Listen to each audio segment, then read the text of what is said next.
Alright guys, I'm back with my review of this week's WWE Friday Night Smackdown for June 14th, 2013. And I took a lot of notes on this opening segment here, so I'm going to try and condense this. Basically, Daniel Bryan comes out and he says Team Hell No was one of the greatest tag teams in WWE history. And he asks Kane to come out, and he says, you know, once me and Orton win the tag titles, Team Hell No will never team up again. Kane says, why are you so sure you're going to win? Daniel Bryan does this whole, what are you saying, I'm the weak link thing. And Kane's like, I'm not saying that. And Daniel Bryan says, maybe they'll call themselves RK No. And Kane's like, oh, you're already coming up with tag team names. And Daniel Bryan says, you know, if we beat the Shield after all the times you and me have tried to beat the Shield and couldn't, it'll prove something. Kane's like, you mean it'll prove I was the weak link? And Daniel Bryan says, yeah. So Kane tries to choke him. Orton comes out and says, hold on, I can't let you do that. I need Daniel Bryan at 100% on Sunday. And if you choke slam him, you might just get an RKO. So Bryan gets pissed off and says he didn't ask for his help. They all start arguing and the Shield comes on the screen. And they say they've proven they're unstoppable by beating every super team thrown at them. We get Sheamus versus Cesaro. Sheamus comes out Sandow comes out and insults Sheamus and tells him he will play host to his wake at Payback. Sheamus hits a follow-away slam onto the barricade on Cesaro. Cesaro drives Sheamus into the steps, and Sheamus' arm gets cut a little bit, so the referee's trying to wipe off some of the blood, and Cesaro just kicks him away. Sheamus hits a bro kick out of the corner for the win. This was a good match here. Afterwards, Sandow attacks Sheamus from behind and knocks him down the ramp.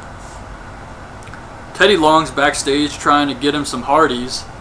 Dolph, AJ, and Big E walk up, and Dolph's pissed off that he put him in a tag match this close to Payback.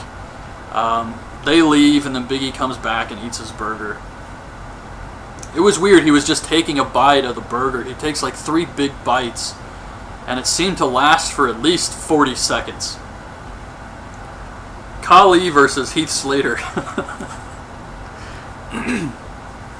So McIntyre and Jinder Mahal push Hornswoggle down. Khali reaches over the rope and just clubs Jinder Mahal in the head with his arm. And Slater hits a DDT on Khali for the win.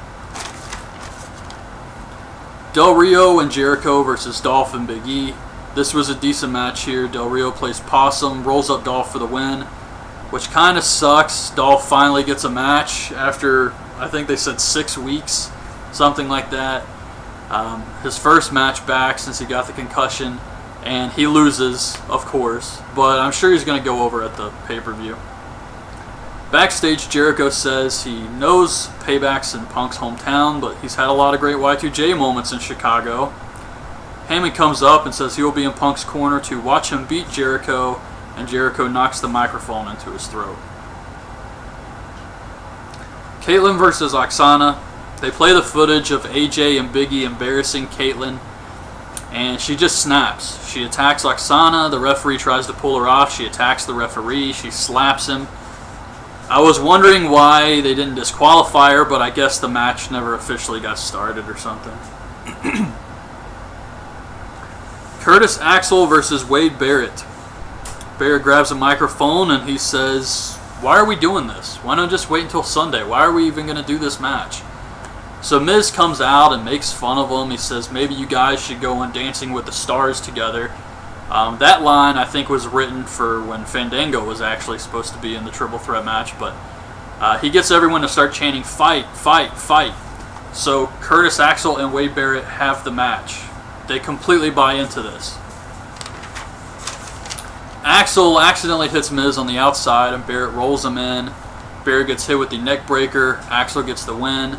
And afterwards, Miz runs in and hits the skull-crushing finale on Curtis Axel. Daniel Bryan, Orton, and Kane versus The Shield. Rollins hits a buckle bomb onto Daniel Bryan. He goes up top. Kane pushes him off, and he gets hit with an RKO. Daniel Bryan puts him in the no-lock, and he taps out. The Shield, well, they've lost matches before, but never by pinfall or submission. The Shield has finally been defeated here. And it's like, this is it? This is how you defeat the Shield? I mean, after all these months and all these super teams, I thought maybe the Bray Wyatt family would come in and beat the Shield. Something. But after all this time and all these super teams that could not beat the Shield, you have them lose on SmackDown? It's just kind of disappointing to me. They could have did something with this. I mean, it was a great match, and I thought they did a good job building up the pay-per-view on the show. But still, I mean, having the Shield lose just on SmackDown just seems really kind of disappointing with how much they built these guys up. And I'm sure the Shield's going to win all their matches at the pay-per-view. But now they don't have that whole undefeated streak thing working for them. So, I don't know. It sucks because I really wanted to see the Bray Wyatt family come in and be the group that beats the Shield.